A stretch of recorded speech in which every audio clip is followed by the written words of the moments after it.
So today we're going to be talking about trust, and more specifically community trust. Is it dead? According to the 2018 Edelman Trust Barometer, 65% of Australians do not trust their government.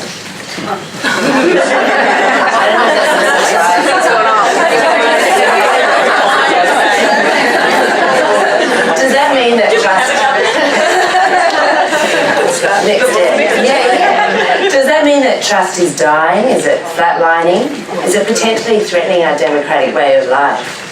Or is a certain level of trust, mistrust I should say, healthy? Does it create a focus for communities to challenge governments and to get better outcomes for all of us? Today's speakers no doubt have a view on this, and I'll now introduce them. We are waiting for one more speaker, Loch. She will be coming in 2 minutes, slipping in. But first I'd like to introduce Jan Wilson. This is Jan.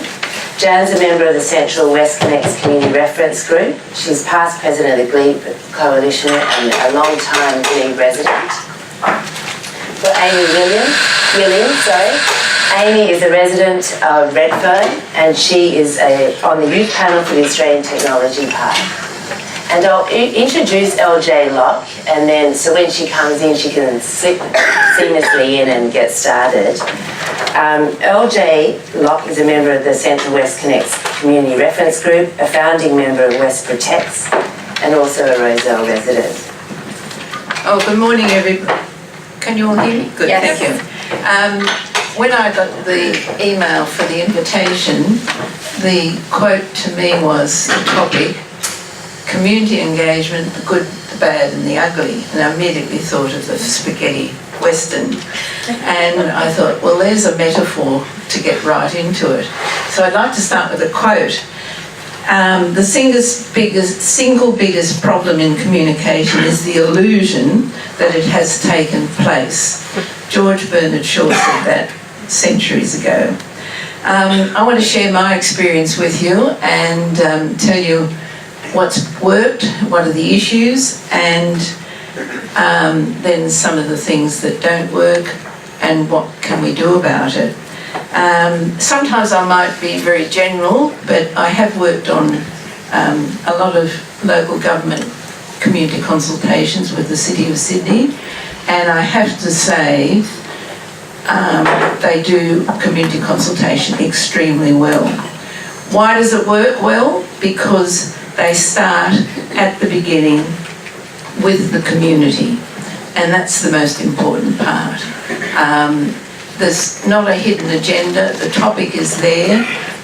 One large example that I've been involved with was the development of Harold Park, which was a sale to a private developer, and the community was involved right from the word go. And the other thing that works well is when the community is informed of what their expectations are in the eyes of the project developer or the manager or the developer or whatever. Sometimes that doesn't get stated and it starts with a lot of confusion. And I think it's very important that the project has to be defined up front, and so often it's not defined up front. It's held in the drawing room, in the planning room, and then it gets lost. It's very important for the professionals to explain the process. Sometimes that's left to community engagement people, sometimes it's left to politicians, sometimes it's left to private developers. So that's always, I think, where it really has to get off the ground properly. And I don't care whether that's how a park's going to be developed, or whether it's going to be about a street closure, or whether it's going to be about a project like WestConnex. That has bigger ramifications, of course. And I can talk more at length about that, but that's not my aim to talk about one project today. It's more about, I'm much more interested in process. What doesn't work, and this is, thank you, what doesn't work is when the community thinks that if they ask for something, they're going to get what they ask for, and that clarification needs to be set up front. The other thing that doesn't work is that the community, residents that is, plural, often have limitations of their own knowledge. And sometimes, if it's a long process, they do learn on the job. And when planning starts in the office and then is thrown at the community, the problem is local knowledge doesn't get recognised, and that's very important. The issues of that then become anger, lack of trust, and cynicism about community consultation.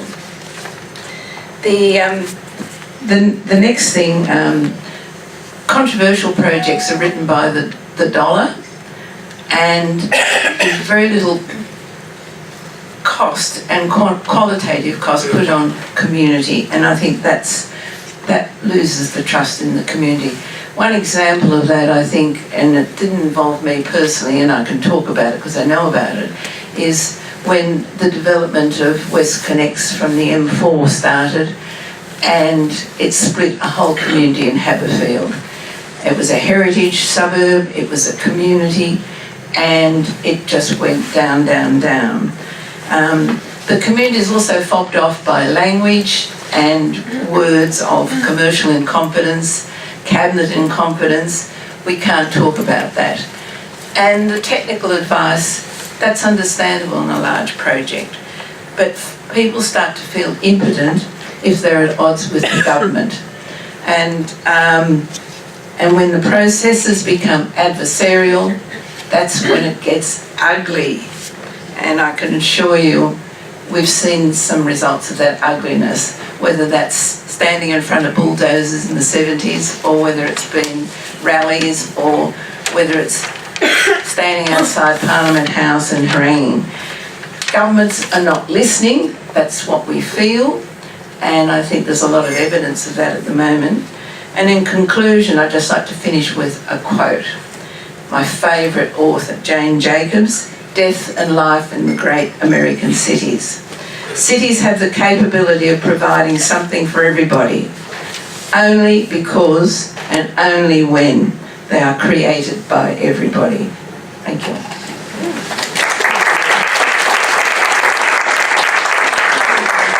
Thanks, Jan, for that. I think maybe we'll just throw it open to questions now, because I think you raise a lot of interesting points there. Does anyone have any questions from the audience?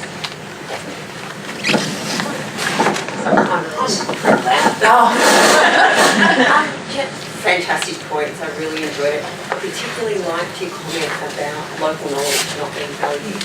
And I can certainly think of some examples in an agricultural context and a regional context. I'd just love to hear a little more from you about how you think local knowledge can add to project development in a metropolitan context. Okay, well, I'll use an example about the Bays Precinct, which as the community's been involved in doing plans and development from a community perspective for some years, just from a community perspective, putting their thoughts to government, various governments.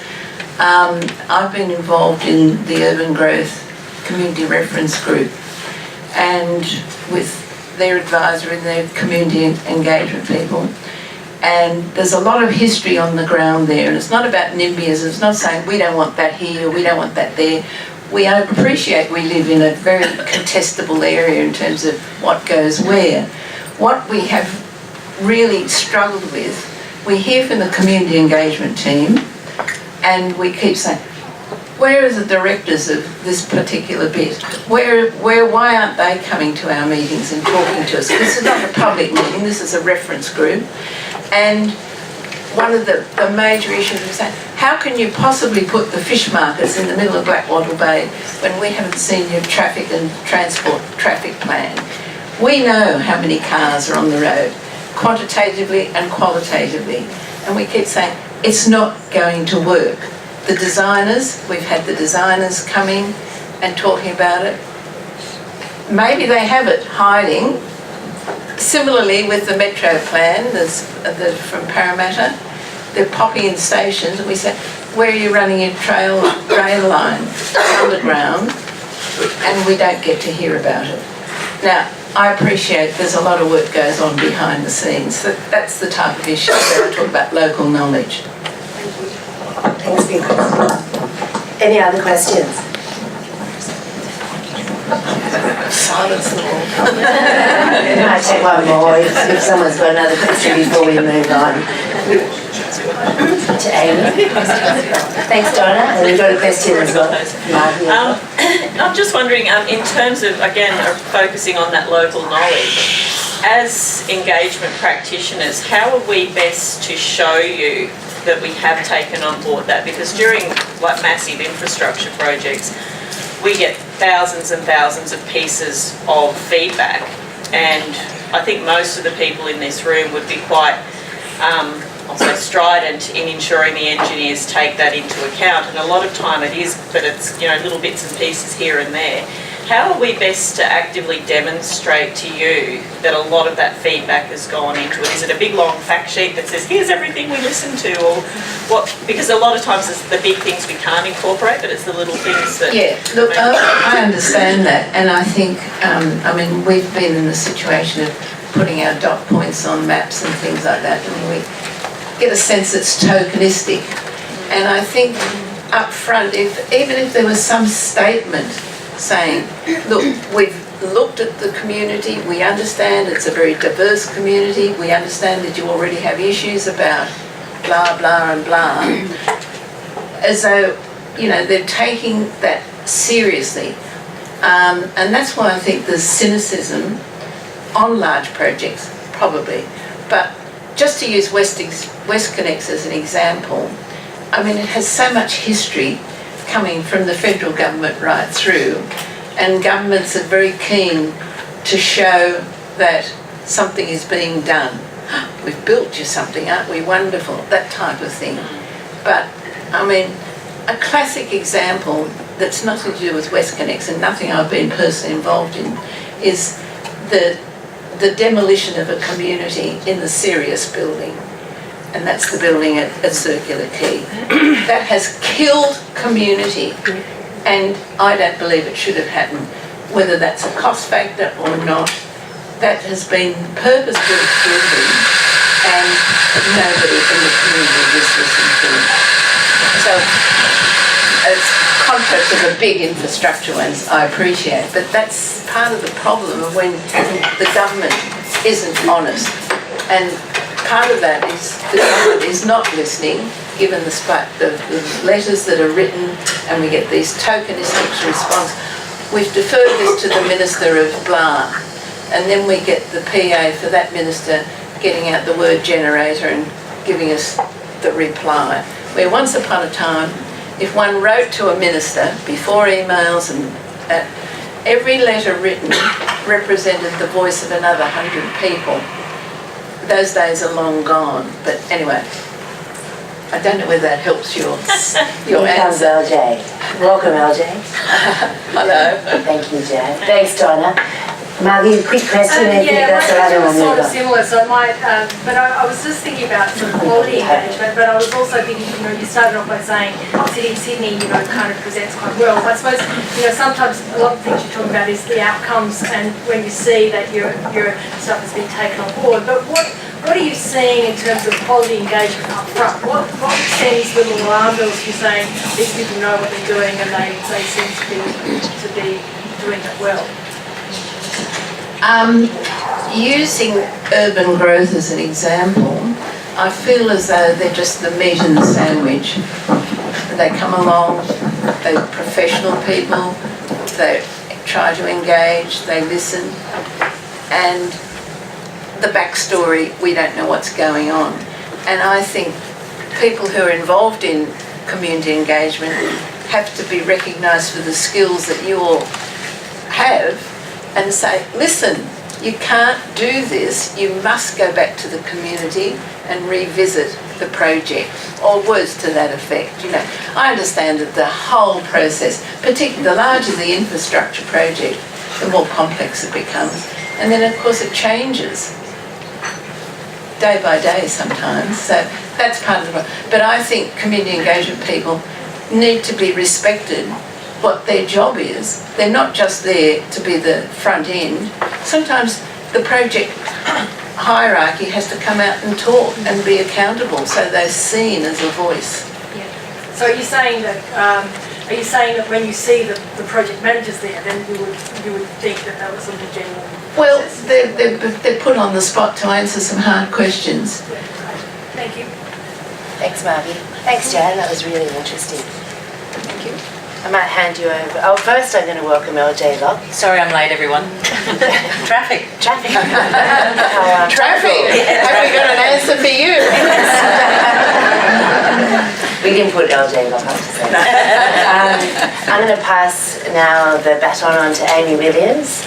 Thanks, Amy, for coming along and agreeing to say a few words. I thank you, Jan, for all of those wonderful points. Aside from sitting on the Australian Technology Park Youth Panel, I also work at a community arts space in Redfern, and I'm also a student at the University of Sydney, a communications student, actually. So I have to say that my understanding of community trust is a little bit more academic than Jan's. But to answer the topic question of the day, I would say that trust is not dead, and actually on the contrary, it's really needed. We're actually in a time when it's quite crucial at the moment. To bring in my academic background, something that we talk a lot about at university is the shift of trust from institutions to individuals, not trusting governments and trusting your own research or that of people that you know.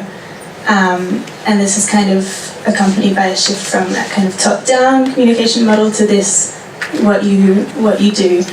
And I think to that point, your job is really hard, and I respect that. Trying to balance the need for development with the needs of the individuals in the community is a really hard job, and I think it's great that that kind of structure exists. That being said, I think I have experienced times when community engagement has gone well and other times when it hasn't gone well. I think probably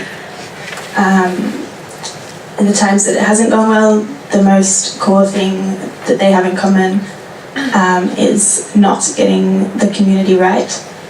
For example, and I haven't been directly involved with this, but the Waterloo Towers, the residents were informed by a letter just before Christmas 2015 that their home was going to be destroyed. And I think that there's been some really good communication work done since then, but that first step was a really big misjudgment of a community that's been so politicized for so long. But on the other hand, things that I have seen go right in the engagement that I've been involved with and that I've witnessed, firstly, is to be really honest and to be really upfront with why you're there. And to answer your question as well, don't be afraid of not only showing what you have done, but also showing what you haven't been able to do, what you can't do, and telling people why you can't do it. And really respect that we understand that, you know, government works in a certain way, the world works in a certain way, and, you know, we can't have all of the outcomes that we want. And to really respect our intelligence on that and tell us exactly why, you know, why things can't work out. The second point I will steal from my very wise venue manager at work is fostering resilience. So not placing yourself as the single conduit between organisation and community, but rather giving people the tools they need to create change in their community and to go out and really do their own research and just be there to provide that support, I think works really well, and I think is something that the youth panel has done quite well so far. That's really all that I had to say. That's great, Amy. Thank you.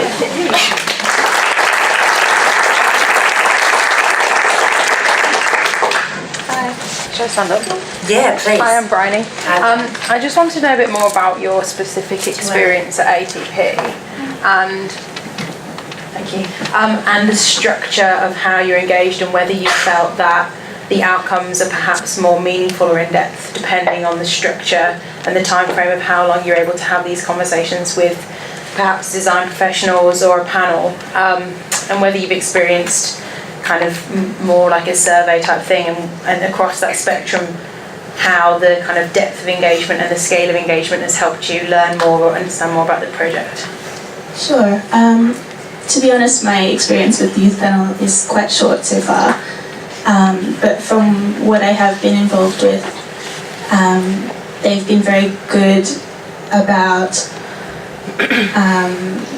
providing opportunities. So for example, the programming of the space that they're developing, providing opportunities for us to proactively go out and actually come up with some events and some things that we want to see in that space and possibly deliver them in the future is quite a nice thing, I think.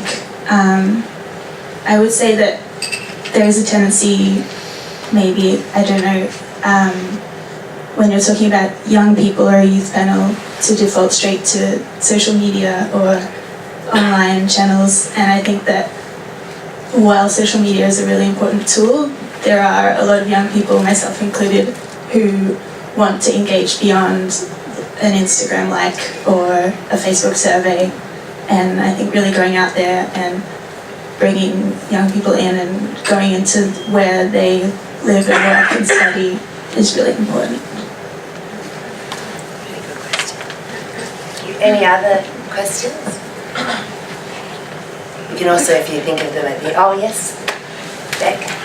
My name is Beck from Roads and Maritime Services. I liked what you said about resilience and bringing that community along with you and giving them the tools to foster that growth. And I suppose my question comes from, how do you manage when you've got communities of loggerheads? Like you've got, say, the young people who want something and the older generation who want something different. And as a community organisation, you want the best outcome, but sometimes that's going to be at loggerheads. So how do you foster that resilience and bring that together? I would say that's a really hard question. I probably don't have an answer. That's good. I think just... Is it more around letting them know that they're being listened to, and it's the whole, if you bring a project director along and letting them feel valued, but I do like your point on that resilience, and I think that's something we need to keep in mind, that we're not there to solve their problems, and we might be the face they know from that organisation, but we're not the ones that are making the decisions or pushing it through. Right. I think if you give people the tools to connect with other members of the community and to access research tools, to have their own kind of, to find avenues to have their say, I think that lasts beyond the community consultation process, and I think that would be a really good outcome, but I can't really say how to solve that problem, sorry. Do you have a couple of Yeah, sorry I'm late. As I said, I got caught in traffic, but it was actually a point that I wanted to make, one of three. So the first is in relation to how information is heard. So I got the address as 116 Military Road.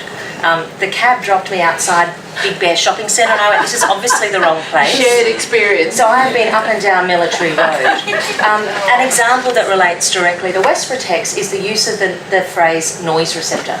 You have no idea how much that pisses off the community about being referred to noise receptors. So the things you say and the way they're received can often create problems that are unintended but have huge ramifications.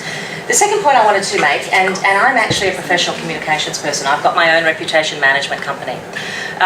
What we are now seeing, and we set up WestProtects because we got sick of the political framework that was being forced down our throats by other community groups that had agendas that we didn't necessarily align with. And their agenda was stop this project at all costs, whereas we were like, of course we would like the project stopped, but we're also realistic, and if it's going ahead, we want to have a voice at the table.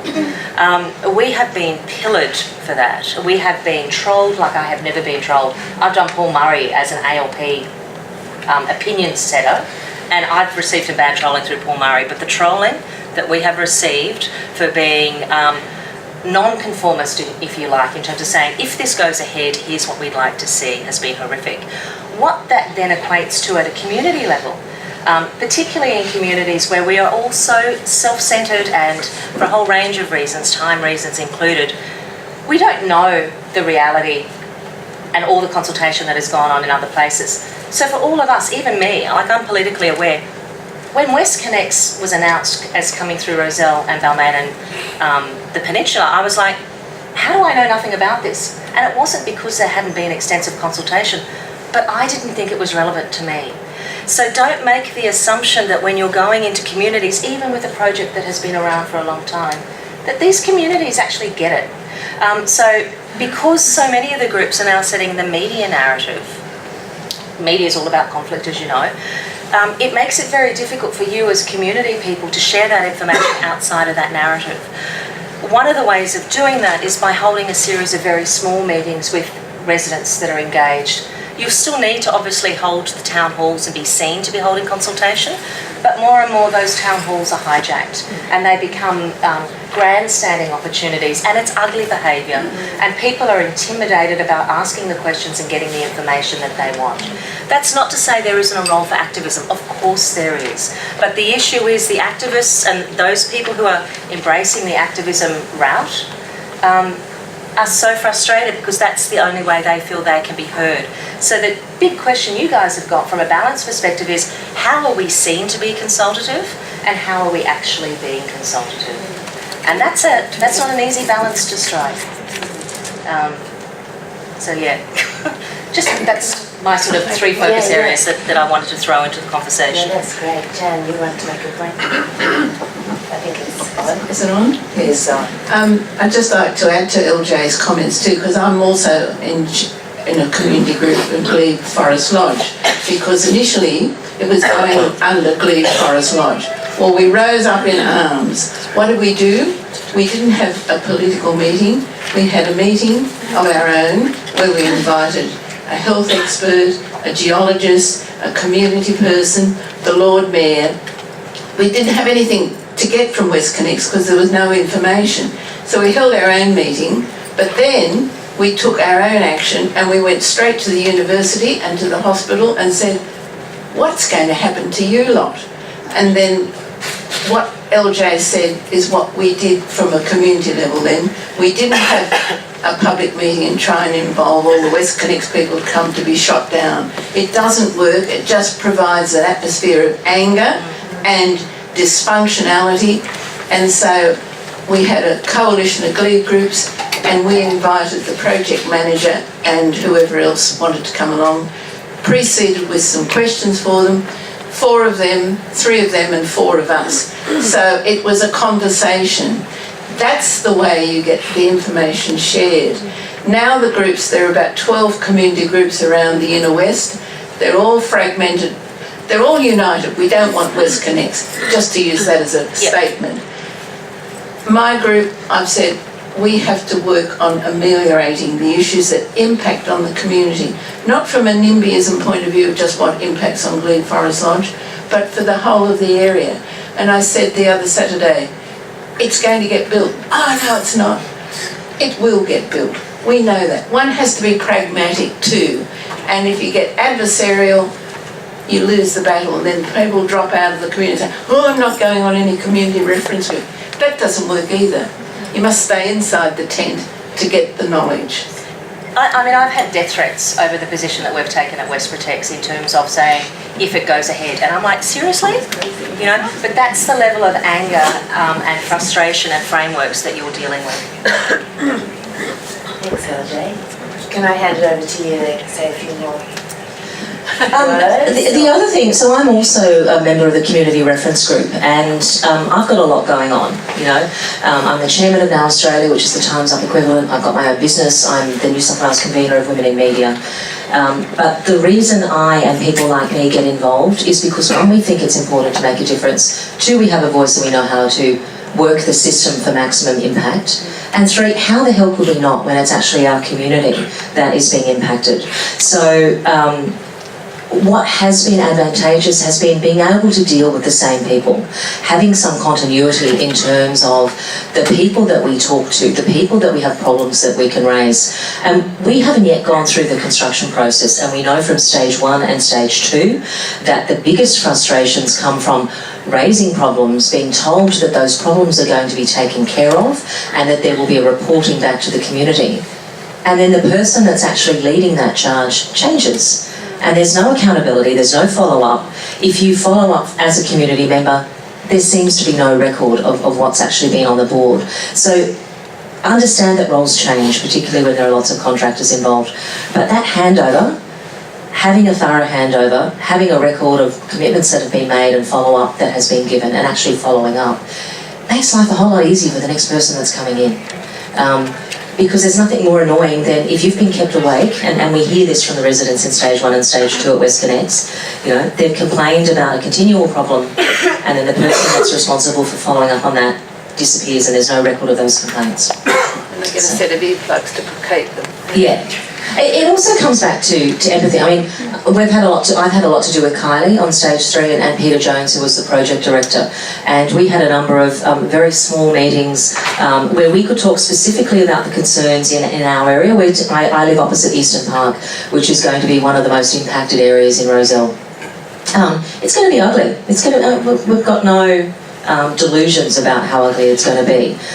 But what we want is to be heard, to be considered, to be acknowledged, and to actually have the opportunity to work with the WestConnex team to come up with solutions that have as little impact as possible on us, given the enormity of the project. That's great, thank you. Do we have any questions for LJ and for... Fantastic. So when you're dealing with somebody in a project and you're trying to communicate your frustration, are there some key words that you, if someone says them to you, will make you irate and tune out? We hear you. That's almost as bad as going into an Apple store. We hear you. And also when it's really obvious that someone is reading from a script, that's actually really, really annoyed a lot of our members who have rung up looking for information. And, you know, I've worked with call centres before, I've worked with scripts. I get it that it's hard and that you can't predict every question that comes through. But just a little bit of common sense in terms of the people that are answering the calls. If somebody is ringing to complain about the fact that there are lights and there's a truck idling and there's noise and, I can understand how that must be frustrating. Does the word really? Do you come and lie in my bed and hear that? So it's that shouldn't be happening. Here's what I'm going to do. And then it's not just saying, here's what I'm going to do, it's actually getting back to show that something has actually happened. That not only has the complaint been registered, but there are actually steps being taken, that there is learning that has been generated out of that complaint. And then if it happens the next time, that it's actually also able to be referenced. Yes, we have had that complaint before, I'm terribly sorry it's happening again. Here's what I can do. Does it actually help when the person on the other end apologises? Because sometimes I toy with that as well, because I wasn't the truck driver, for example. So I might apologise for the situation, but I sometimes get concerned that someone might say, as if you're really sorry, you've been out there for ages doing this work, whatever, just fix it. Does someone saying sorry, obviously if they're genuine, does that help, or is it better? I mean, obviously being genuine counts. Yeah. From my perspective, both as a comms person and as a resident, having someone acknowledge that there is legitimacy to what I'm saying, that it's actually not a pleasant situation, that it's a horrific situation, helps. But what I don't want is every time I ring to make the complaint to have the same apology, because it's clearly coming off a script. I'm really sorry you're going through that. Here's what I can do to help. Or here's what I'm going to do to follow up to make sure that this doesn't happen again. Okay, so apology with action. Yeah, action, absolutely. If it's just I'm really sorry you're going through that, but WestConnex is an important infrastructure project, blah, blah, blah, blah. I just need sleep. Jan, you wanted to add something to that? Just very briefly, I'm on the same community reference group as LJ with RMS now, and we raised the issue just at our last meeting about problems.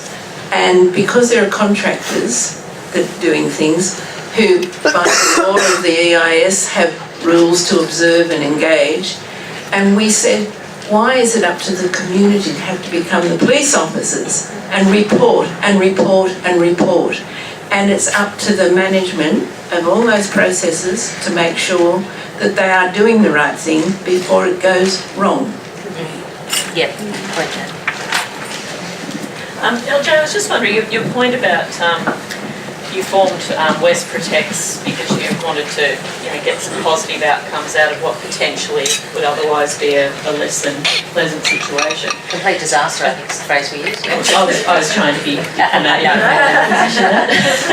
I'm just wondering, what can we as engagement practitioners do to support people like yourself and your community who want to establish that more positive group? You mentioned death threats and you mentioned trolling. What can we do to actually help people like you not feel like you shouldn't put your head up and that you should just hide because you're going to suffer? So I'm in a little bit of a different situation because I've been politically active for a very long time and have run campaigns for a very long time. There are plenty of people who are determined to speak up and do something and set up their own community groups. It's a little bit of a double-edged sword because the framework that applies as part of this politicisation of the process is that any association with the proponent equals contamination, equals betrayal of the community.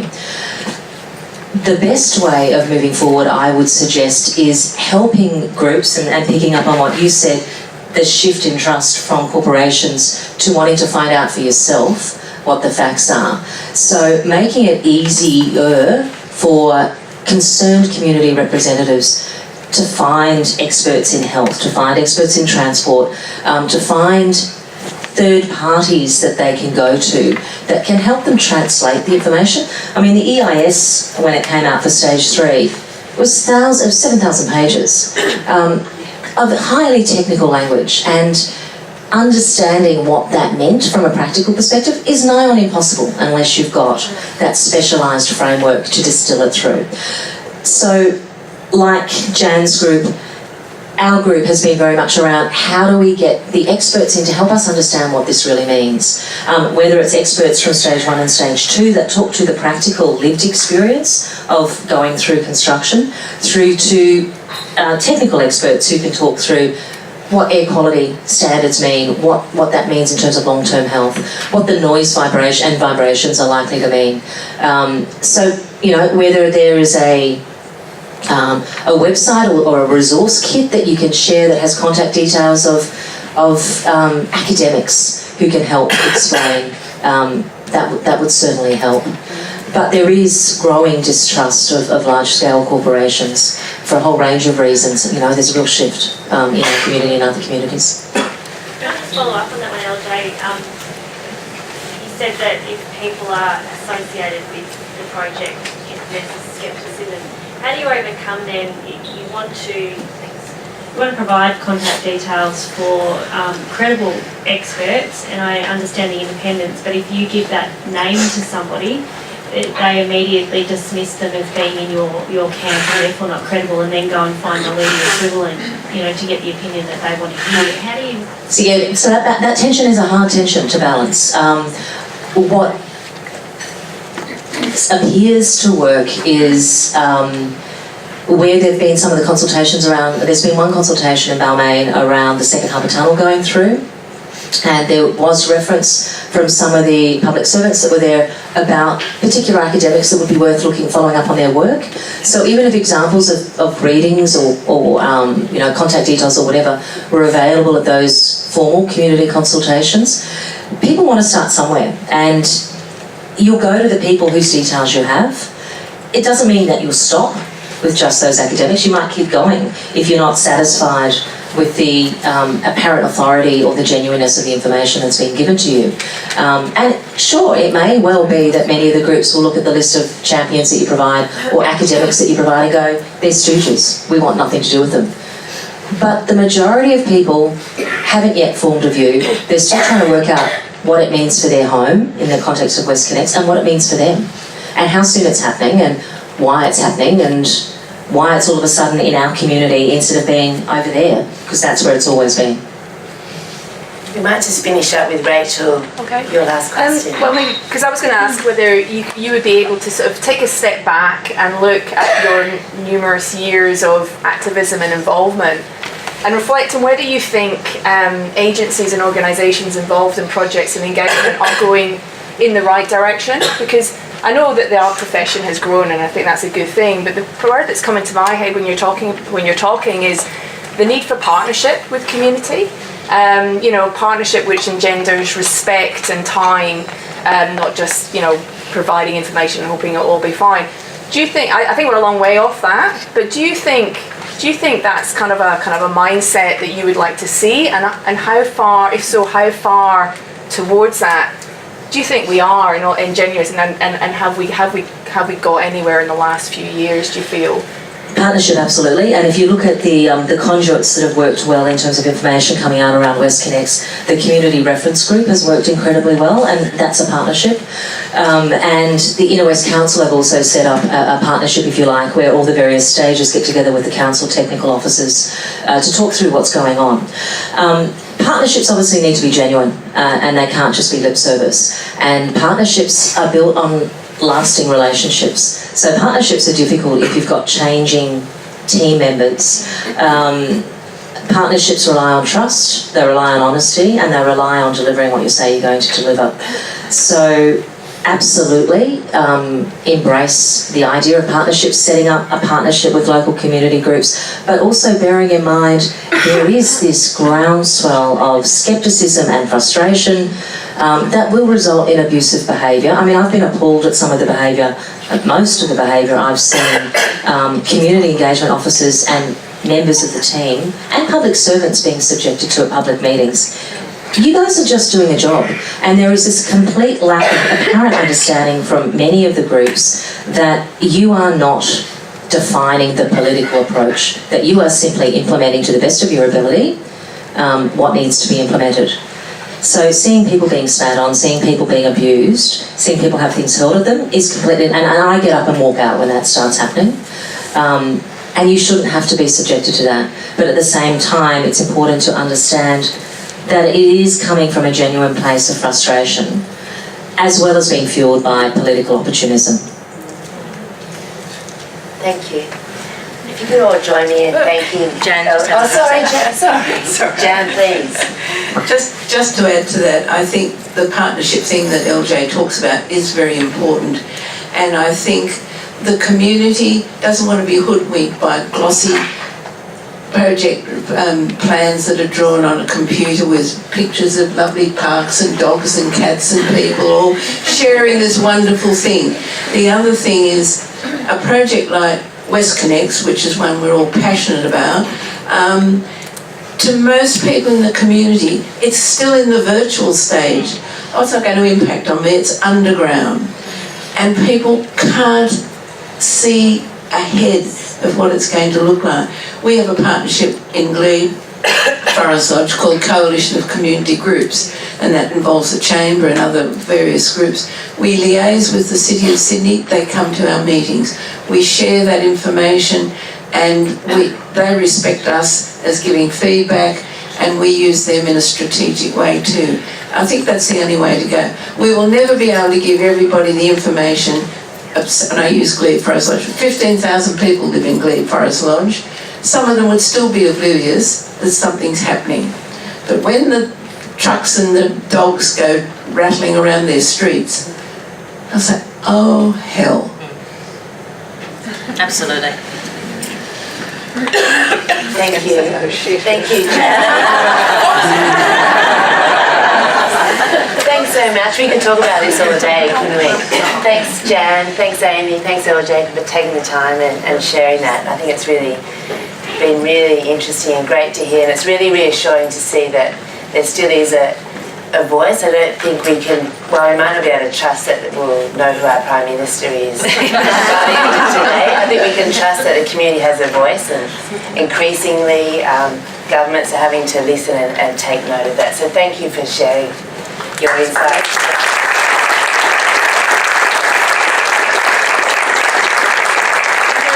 finish up with Donna Marshall, our IAP2 Chair. She's going to say a few words and close today's session. Thanks, Donna. Thanks. I was just asking if I need this because I actually do have a very big voice. Yeah, so I'd just like to reiterate the thanks that was just given to Jay and Amy and LJ. I took some really interesting points from that, and as somebody who's been an engagement practitioner for about 23 years and a consultant for 21 of them working on projects like WestConnex, some of the points you raised, they shouldn't be earth-shattering, but I think they help consolidate a lot of the things that we're kind of aware of, but it's just nice to hear it from you. And the key things I took away from that is the need for us to define the project clearly at the beginning so people know what it is they're dealing with, recognising that local knowledge, that face-to-face engagement still seems to be the best way, even with young people who must want to be on their phones all the time. We shouldn't ever assume that people know the project. Even massive infrastructure projects, if we're going into a new community, people may not be aware of them. So we've got to not have that assumption that, oh, it's been in the media for 2 years, everybody knows about it, we don't have to explain it again. That continuity of people, and that is often a challenge. Our industry, people move around all the time. I'm an example of that. I was with Oricon until 2 weeks ago. How you going with that, Kylie? I'm sorry.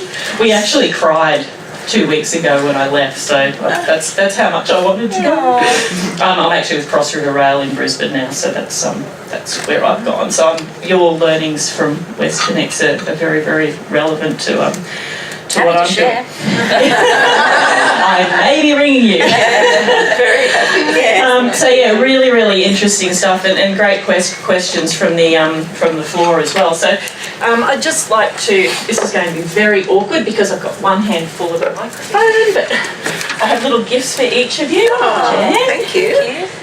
Amy and LJ. Thank you so much. You get a brown circle box for coming and speaking to us today. What goes round must go round. So thank you so much for that. I'd also like to thank Oricon for the venue this morning. I think we agree that coffee was great, food was great. I love chocolate donuts for breakfast. I want to do that every morning now. So thank you, Oricon. I'd just like to quickly acknowledge my fellow board members. We're actually all here today because we do have a board meeting today. So if I could get you maybe to stand up when I say your name. So I've got... Okay, so that was Margie, so maybe we can stand up. Helen, Kylie, Kate, Leanne, Alan, Joe, who have I missed? Mandy! I did have it had it in order, and then it got thrown out. So they're our board members, so we are really keen to hear from members at any time. So if you see us at anything, please come up and talk to us, tell us what you're thinking, because we're open to suggestions, and we've got a really active program this year trying to, I guess, enhance a whole range of things for members and the practice, so please come and talk to us about that. I'd also like to acknowledge the staff that we have here today. So Marion, our CEO, you can stand up too.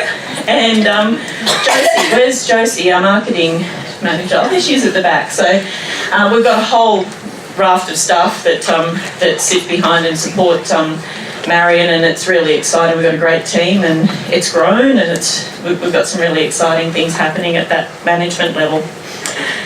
Now to a sad thing. Kathy, where are you? Kathy Moses, come up here. So many of you would know Kathy Moses. She has been with IAP2 in a few different roles for almost 7 years. Sorry? Stand here. You can just stand there. Kathy has decided to leave IAP2 to pursue some other things. Very, very sad news for us because she's been such a valuable member of the IAP2 family for so long. She's kind of been the first smiley face that everybody sees when you come to particularly our conferences, and very, very, very good at maintaining relationships with our members and being in touch with you guys. So on behalf of the board and management, I'd just like to wish you all the best in your future endeavours. and say thank you for your contribution. It's just a little gift from us. Don't be a stranger. No, I shan't.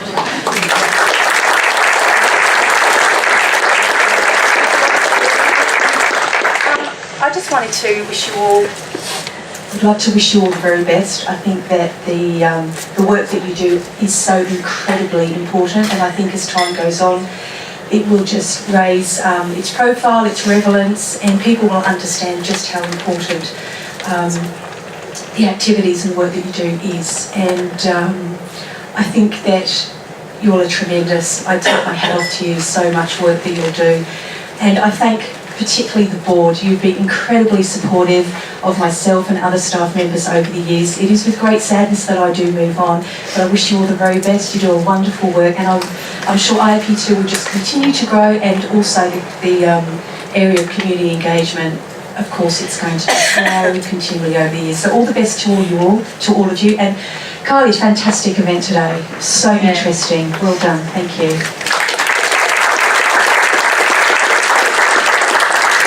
Okay, and just a couple of ads before we wrap up today. Hopefully all of you are aware of the Change project, or actually, who knows about the Change? The Change, it's actually the Change project, I like to call it the Change. Okay, so for those of you who don't know about the Change project, go to IAP2's website, iap2.org.au. There's some information on there. The summary of it is that our international body has a committee that's been looking at ways to better integrate our international association with affiliates and how we can work together to better advance the practice, to look at training, to look at collaboration, to really professionalise and promote our practice. We want people to log on to that information on the website and give us your feedback. There's some really interesting initiatives there and some really exciting stuff happening. So as practitioners, I'd really encourage you to get onto that website and have a look at what's going on. There's a Bang the Table platform that's set up for feedback. So if you go into that and give us your thoughts on that, because it's really important to us that we get member feedback on that future, because it's your future as members that we're engaging on. And as an engagement organisation, we should be engaging with our members, and we are. So please take that opportunity. The other thing I would promote, you've all got a flyer on your seats. Our conference is coming up in October on the Gold Coast, so we can have a nice sunny warm conference this year. That is on the 24th and 25th of October. Really interesting agenda, again a little bit different in terms of structure to some of our previous conferences. Some really interesting activities planned, so please, if you can at all come to the Gold Coast at that time, come up and join us. I'm from Brisbane, so that's why I'm saying come up and join us. Weather's great, fantastic venue, beach is fab, so bring your swimsuit, it'll be great. And early bird closes at the end of the month. Early bird closes at the end of the month, so get onto that as well. In closing, I'd just like to say thank you for supporting this event. Our local area networking events have really just exploded this year. It's great. We've got so many more people coming along, and I think it's because of the quality of the program, like Kylie's program that she set up today with great speakers, and we're really trying to do that with all of our local area networking events to give members a reason to come. It's not just to come and have a coffee or have a drink and chat. We want to make it valuable to members, and I think this is a perfect example of that. So thank you for coming along, and thank you for supporting the events, and keep doing that.